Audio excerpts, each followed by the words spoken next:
নাগরিকত্ব প্রমাণ বিতর্কে এবার সরাসরি প্রধানমন্ত্রীকে আক্রমণ উত্তরবঙ্গ উন্নয়ন মন্ত্রী উদয়ন গুহর। প্রধানমন্ত্রীর জন্মের সার্টিফিকেট নেই, মোদীকে নিশানা উদয়ন গুহর।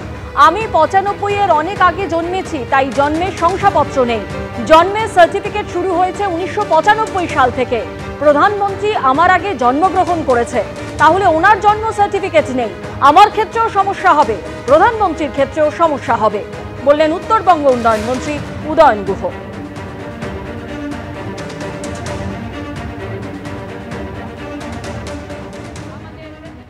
আমার যদি জন্মের সার্টিফিকেট না থাকে, যে নেই, কারণ আমি 95-এর অনেক আগে জন্মিয়েছি। জন্মের সার্টিফিকেট শুরু হয়েছে 1995 সালের থেকে। তাহলে প্রধানমন্ত্রীর জন্মের সার্টিফিকেট নেই, তাহলে বাঙালিদের জন্মের সার্টিফিকেট, আমার চলবে না, আধার চলবে না, আমার ভোটার কার্ড চলবে না, আমার রেশন কার্ড চলবে না, আমার জন্মের সার্টিফিকেট নেই। আমি পড়াশোনা করেছি বলে আমার অ্যাডমিট কার্ড আছে। যে লোকটা পড়াশোনা করেনি বাঙালি, তার তো অ্যাডমিট কার্ডও নেই। তাহলে তার ক্ষেত্রে কি হবে? তাহলে প্রধানমন্ত্রী তো আমার চাইতে আগে জন্মগ্রহণ করেছেন, তাহলে তারও জন্মের সার্টিফিকেট নেই। তাহলে আমার ক্ষেত্রে সমস্যা হবে, প্রধানমন্ত্রীর ক্ষেত্রে। এবার প্রধানমন্ত্রী পড়াশোনা করেছেন, কি করেছেন আমি জানি না, কতটা পড়াশোনা করেছেন, কিন্তু করেছেন, তার হয়তো একটা অ্যাডমিট কার্ড আছে। কিন্তু প্রধানমন্ত্রীর প্রতিবেশী যার অ্যাডমিট কার্ড নেই, তার বেলা তো কোনো সমস্যা হচ্ছে না। কোনো গুজরাটিকে তো কোনো সময় ধরা হচ্ছে না, বাঙালিদের কেন ধরা হচ্ছে? যেটা মিথ্যের সেটা মিথ্যেই থাকবে। আমি বাঙালি, আমি এই পশ্চিমবাংলার ছেলে, এর থেকে বড় আর পরিচয় কী দেবো? আর যারা বলছে বিজেপি পশ্চিমবাংলার পার্টি নয়, তাদের জিজ্ঞেস করছি তারা কি সত্যিকার এই বাংলার পার্টি? এখন তো সেটা মনে হচ্ছে না, তারা তো অন্য দেশের পার্টি মনে হচ্ছে। অন্যদিকে ভিন রাজ্যে বাঙালিদের উপর অত্যাচারের অভিযোগ উড়িয়ে দিলেন মিঠুন চক্রবর্তী। একদম মিথ্যে কথা, সরাসরি মিথ্যে কথা। কোনো বাঙালিকে মারা হচ্ছে না, শুধু শুধু উস্কানি দেওয়া হচ্ছে। সাংবাদিক বৈঠকে আক্রমণ বিজেপি নেতা মিঠুন চক্রবর্তী।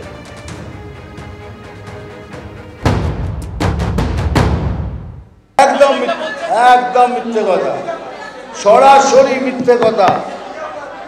কোন বাঙালিদের মারা হচ্ছে সেটা বলুন। বাঙালিদের মারা হচ্ছে, কোন বাঙালিদের মারা হচ্ছে?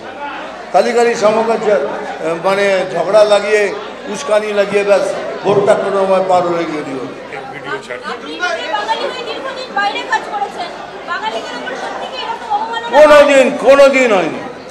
কোনোদিন হয়নি।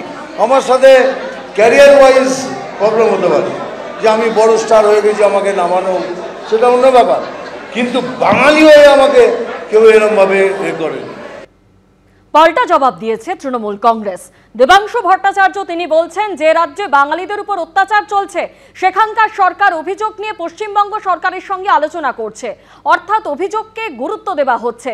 সেখানে মিঠুন বাবু চোখ বুজে আছেন, কটাক্ষ দেবাংশু ভট্টাচার্যের। প্রথম কথা হচ্ছে, বাঙালিদের বাইরে নির্যাতন করা হচ্ছে না, অথচ কেন্দ্রীয় সরকারই বাংলাদেশে বাঙালিদের ধরে ধরে পাঠিয়ে দিচ্ছে, তারপর তারাই আবার ফেরত নিয়ে আসছে। যদি নির্যাতন নাই করা হবে, পাঠালোই বা কেন, ফেরতই বা নিল কেন?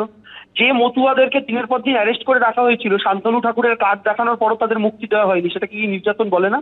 যে উড়িষ্যাতে দিনরাত বাঙালি দেখলে পেটানো হচ্ছে, যেগুলো সেখানকার গভর্নমেন্টও অ্যাডমিট করছে, সেগুলো তাহলে কি অত্যাচার নয়?